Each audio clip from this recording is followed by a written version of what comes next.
जीवन में किसी तीर्थ यात्रा पे नहीं जा पाए तो मन में ऐसा विचार मत करिएगा कि हमारे तीर्थ रह गए। शिवलिंग की आदि परिक्रमा भी लगाने में सृष्टि के सारे तीर्थों का फल प्राप्त हो जाता है।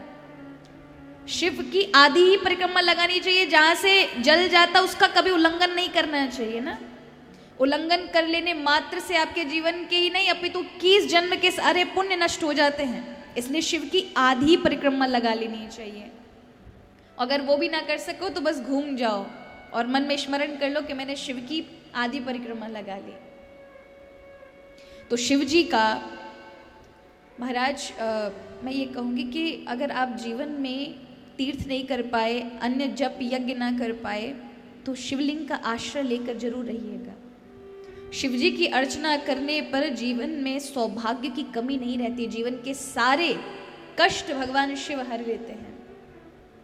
हमारे मध्य प्रदेश में खंडवा से आगे एक बड़वा है। उस बड़वा जगह पर बहुत ही दिव्य एक महादेव हैं,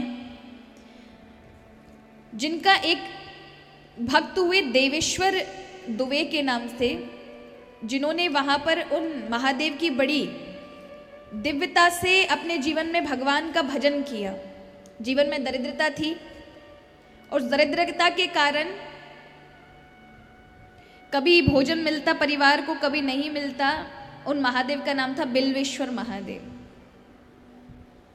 पर वो देवेश्वर दुबे जी का एक ही काम था, ब्राह्मण थे, निर्धन थे, या कैसा भी कष्ट हो लेकिन वो महादेव जी पर जाते थे। तो कई बार वर्षा के मौसम में वहाँ पर रास्तों में गांव-गांव पर नदियाँ वर्षा के कारण नदी का रूप ले लेती हैं, पहाड़ों से निकलती हैं नदियाँ, इकट्ठा हो जाता है जल। तो कई बार लोग गांव से बाहर नहीं जाते थे क्योंकि नदी को पार करना पड़ता, कहीं बह गए, कहीं कोई कील और कांच चुभ गए पैरों में।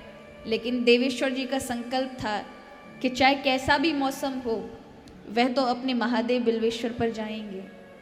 और बड़ी कठिनता से सुबह 4 बजे उठ करके और सीधे महादेव की ओर जाना।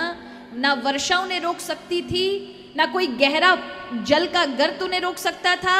पैरों में कांच चुभते, कांटे चुभते, जैसे तैसे नीचे गिरते पड़ते अपने बिल्वेश्वर आराध्य देव के पास जाकर नर्मदा जी में स्नान करते, जल लेकर आते, उन्हें स्नान कराते। और ऐसा 10 वर्ष करने पर ही भगवान शिव साक्षात प्रकट हो गए उनके समक्ष और उन्हें अपनी विमल भक्ति, दिव्य धाम भी प्रदान किया। उस वंश को, उनके वंश में आने वाली पीढ़ी के लिए भी वरदान दिया कि ये कभी दरिद्रता का मुख नहीं देखेंगे। और आज भी वो, उनके वंशज आज भी विराजमान है बड़वा में।